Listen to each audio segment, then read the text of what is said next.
Hello दोस्तों, नमस्कार। मैं विष्णु कुमार आप सभी का अपने यूट्यूब चैनल के इस वीडियो पर हार्दिक स्वागत करता हूं। दोस्तों, आज के इस वीडियो के माध्यम से मैं आप लोगों को ये बताऊंगा कि बोर्ड एग्जाम की कॉपी को किस तरीके से लिखा जाता है।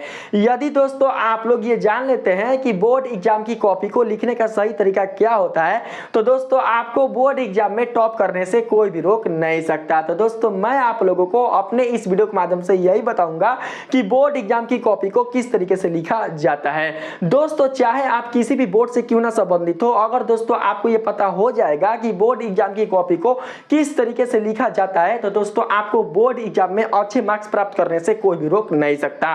दोस्तों, कॉपी को अच्छी तरीके से लिखने से संबंधित मैंने यहाँ पर कुल 12 टिप्स लिए हैं। यदि दोस्तों आप लोग इन 12 टिप्सों को अच्छी तरीके से फॉलो करते हैं, तो दोस्तों आपको बोर्ड एग्जाम में अच्छे मार्क्स लाने से कोई भी रोक नहीं सकता है। इसलिए दोस्तों आप लोग मेरे इस वीडियो को लास्ट एंड तक जरूर देखने का प्रयास कीजिएगा। अगर दोस्तों आप लोग मेरे इस वीडियो के लास्ट एंड तक बने रहते हैं, तो दोस्तों आपको यह समझ में आएगा कि आखिर बोर्ड एग्जाम की कॉपी को लिखने का जो सही तरीका होता है वो क्या होता है। तो आइए बिना देर किए स्टार्ट करते हैं अपने आज के इस वीडियो क्लासेस को। दोस्तों आप लोग यहां पर देख सकते हैं, जो पहला स्टेप है इसमें बताया जा रहा है कॉपी का पहला पेज सावधानी पूर्वक सही भरा जाना।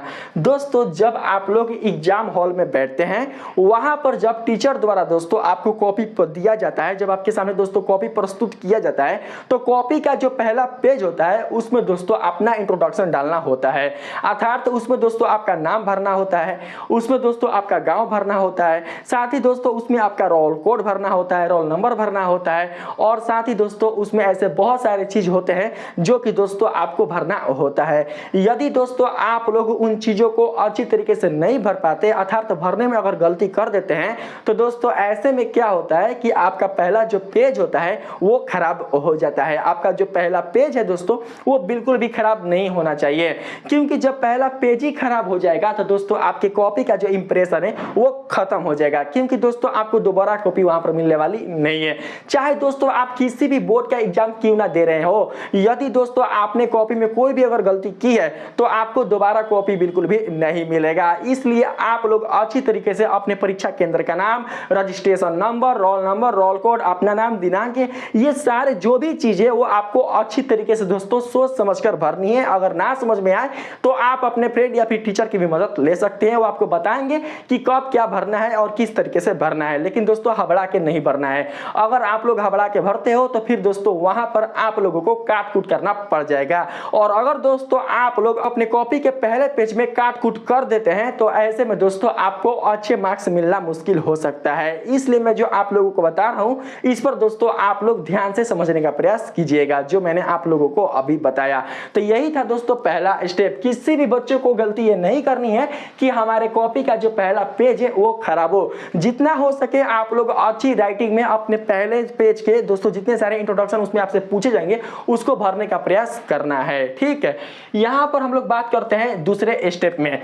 इसमें दोस्तों बताया जा रहा है प्रश्न पत्र का अच्छे से पढ़ा जाना। देखिए बहुत सारे ऐसे बच्चे होते हैं जो कि अपने प्रश्न पत्र को अच्छे से नहीं पढ़ते हैं। दोस्तों देखिए, प्रश्न पत्र को पढ़ने के लिए अतिरिक्त समय दिया जाता है। उसमें सारा कुछ लिखा होता है कि प्रश्न पत्र को पढ़ने के लिए कितना समय दिया गया है, अर्थात 10 मिनट या 15 मिनट दोस्तों दिया जाता है प्रश्न पत्र को अच्छे से पढ़ने के लिए।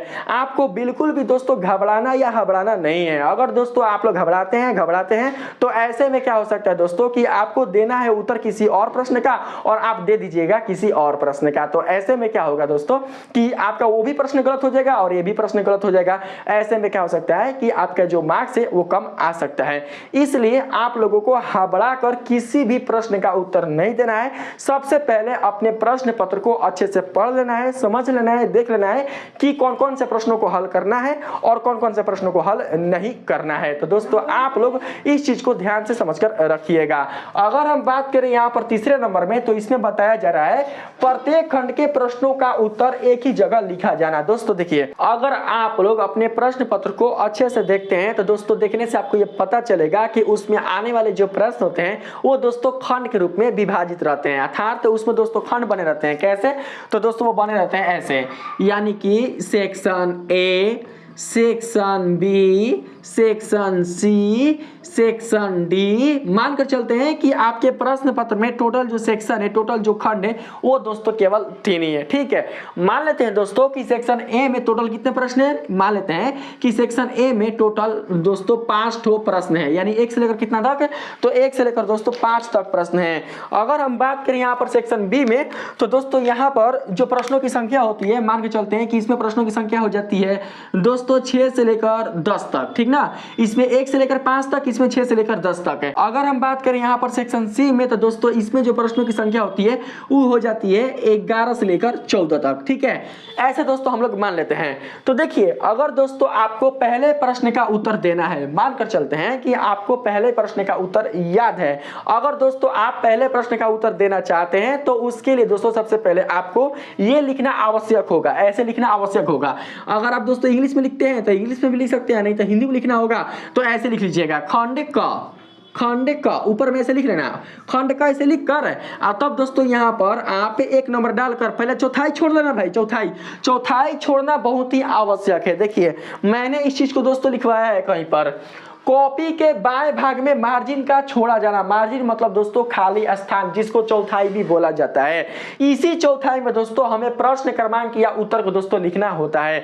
बहुत सारे जो बच्चे होते हैं वो क्या करते हैं कि चौथाई छोड़ना भूल जाते हैं, जो कि दोस्तों आपके लाइफ का यह बहुत ही बड़ा गलती होता है। ऐसा दोस्तों आप लोग बिल्कुल भी मत कीजिएगा। अपने कॉपी में दोस्तों आप लोग चौथाई अवश्य छोड़िएगा, क्योंकि चौथाई में ही हमें प्रश्न संख्या और उत्तर को दोस्तों लिखना होता है।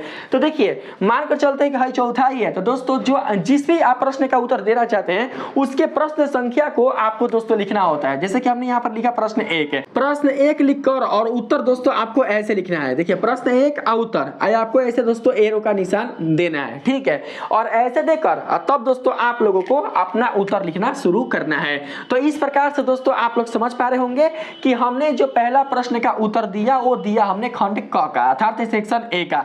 तो ऐसे में जो टीचर होंगे उन्हें बिल्कुल भी दोस्तों कॉपी चेक करने में कोई भी कठिनाई नहीं होगी कि आपका जो ये क्वेश्चन है वो किस खंड का है, क्योंकि आपने उस खंड का नाम यहाँ पर दे रखा है।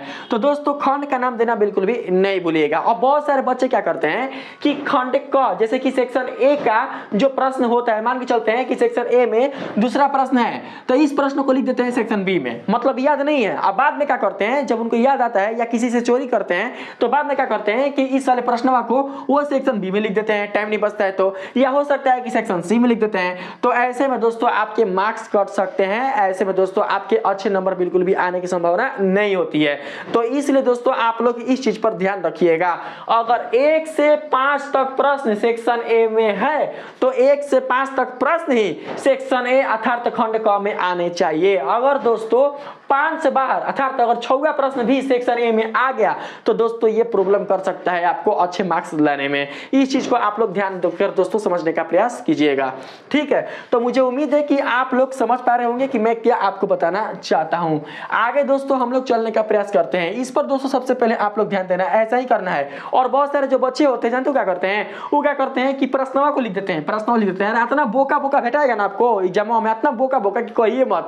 कितना तो दोस्तों ऐसा भेटाएगा ना कि आप ही का नाम अपन नेम में दोस्तों डाल देगा, आप ही के नाम अपना नेम में डाल देगा, उसको इतना भी पता नहीं है कि नेम किसका भरना है। तो दोस्तों सोचिए, जब ऐसे ऐसे बच्चे, इतना मूर्खता वाले जो बच्चे हैं, जब दोस्तों जाएंगे एग्जाम देने के लिए तो क्या आप उम्मीद लगा सकते हैं कि क्या वो एग्जाम में पास होंगे? नहीं हो सकते। तो दोस्तों आप लोग क्या करना है कि आप लोगों को ऐसा बिल्कुल भी काम नहीं करना है, अपने मूर्खता का पहचान नहीं दिलाना है। आपकी जो कॉपी होनी चाहिए वो ऐसी दोस्तों होनी चाहिए, जब वो दोस्तों टीचर के पास जाए तो टीचर आपके कॉपी को देखकर दोस्तों इंप्रेस हो जाए, उनको ये लगे कि इस बच्चे द्वारा लिखा गया जो राइटिंग है वो बहुत ही सुंदर है, और साथ ही इस बच्चे ने प्रश्नों का जो उत्तर है वो अच्छी तरीके से एक्सप्लेन करके दिया है।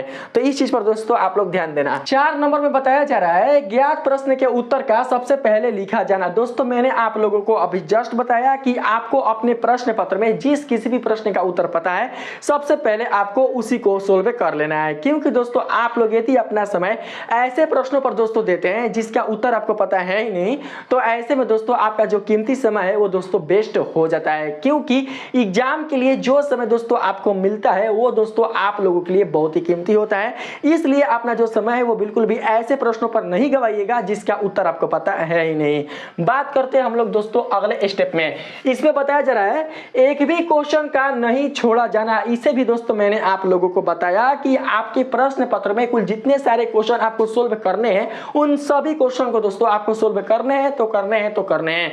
आपको किसी भी क्वेश्चन को छोड़कर नहीं आना है। अगर दोस्तों आप लोग किसी भी क्वेश्चन को छोड़कर आते हैं तो ऐसे में आपके जो मार्क्स होंगे वो दोस्तों कम हो सकते हैं। बहुत सारे जो बच्चे हैं वो ये कह सकते हैं कि सर अगर हमें किसी क्वेश्चन का उत्तर पता है ही नहीं तो हम उसके उत्तर को कैसे लिख सकते हैं। तो दोस्तों देखिए, अगर आपको उस क्वेश्चन का उत्तर पता नहीं है तो आप लोग उस क्वेश्चन से रिलेटेड जो भी जानते हैं, जो भी उसके बारे में आपको पता है, आप उसी को मिला जुला कर उसके आंसर के रूप में लिख दीजिए। अरे ना की जगह हाँ यथार्थ, अरे कुछ ना की जगह कुछ तो मिलेगा, अर्थात आपका जो नंबर होगा वो इंक्रीज ना होगा, घटेगा तो नहीं। तो इसलिए आप लोग बिल्कुल भी किसी भी क्वेश्चन को छोड़ने का प्रयास नहीं कीजिएगा। अगले स्टेप में बताया जा रहा है उत्तरों के बीच कम से कम 1-2 लाइन का गैप रखना। गैप का मतलब होता है खाली स्थान। दोस्तों देखिए, मानकर चलते हैं कि हमने पहले प्रश्न का उत्तर यहां तक लिखा, मानकर चलते हैं कि हमने पहले प्रश्न का जो उत्तर है वो यहां तक लिखा। इसके बाद जो आपको लाइन मिलेगा ना, अगला लाइन, ये जो आपको अगला लाइन मिलेगा, इसमें आपको अगले प्रश्न का उत्तर बिल्कुल भी नहीं लिखना है। इस लाइन को दोस्तों आप लोगों को छोड़ देना है। हो सके दोस्तों तो आप लोग क्या करना कि एक से अधिक लाइन छोड़ना, अर्थात 2 ठो आप लोग क्या करना लाइन छोड़ देना, और जो तीसरा लाइन है उसमें आप लोग दोस्तों अगले प्रश्न का जो उत्तर है उसे लिखने का प्रयास करना। अगर दोस्तों आप लोग ऐसा करते हैं तो ऐसे में आपकी जो कॉपी होगी वो देखने में काफी आकर्षक और सुंदर लगेगी। तो आप लोग दोस्तों समझ गए होंगे, ठीक है। यहां पर है दोस्तों 7 नंबर में महत्वपूर्ण शब्दों या वाक्यों को अंडरलाइन करना। जैसे कि मानकर चलते हैं दोस्तों कोई महत्वपूर्ण कथन, एक ऐसा कथन जो कि टीचर को देखना बहुत ही आवश्यक है, तो ऐसे कथन को आप लोग क्या करना कि अंडरलाइन दोस्तों कर दीजिएगा, ठीक है। या दोस्तों हो सकता है किसी लेखक का नाम हो सकता है, या हो सकता है किसी लेखक का जन्म तिथि हो सकता है, या फिर दोस्तों कोई ऐसा वाक्य जिसे टीचर को देखना बहुत ही आवश्यक है, तो ऐसे वाक्यों को, ऐसे कथनों को दोस्तों आप लोग अंडरलाइन कर दीजिएगा। अंडरलाइन करने से कोई भी दोस्तों आपके नंबर नहीं काटे जाएंगे, कोई भी दोस्तों मार्क्स आपके कम नहीं किए जाएंगे, ठीक है। अगला है आप लोग समझना, अच्छी हैंड राइटिंग में लिखने की कोशिश करना। दोस्तों देखिए, मैंने आप लोग को बार बार ये बताने की कोशिश की है कि अगर आपको बोर्ड एग्जाम में अच्छा मार्क्स प्राप्त करना है तो इसके लिए आपकी हैंड राइटिंग का अच्छा होना बहुत ही आवश्यक है। यदि दोस्तों आपकी हैंड राइटिंग अच्छी नहीं रहेगी तो उस स्थिति में आप कितना भी जानकार क्यों ना हो, कितना भी अच्छे आप क्यों ना पढ़ाई करते हो, आपके जो मार्क्स होंगे वो दोस्तों कम आ ही जाएंगे। इसलिए आप लोग अपने लिखने की स्किल को एग्जाम तक पहुंचने से पहले सुधार लीजिएगा। अपने राइटिंग में दोस्तों आप लोग बदलाव लाइएगा जिससे कि आपका जो राइटिंग है वो देखने में काफी सुंदर और आकर्षक लगे, ठीक है। आगे है 9 नंबर, इसमें बताया जा रहा है कॉपी के बाएं भाग में मार्जिन। ये दोस्तों मैंने आप लोगों को बता दिया।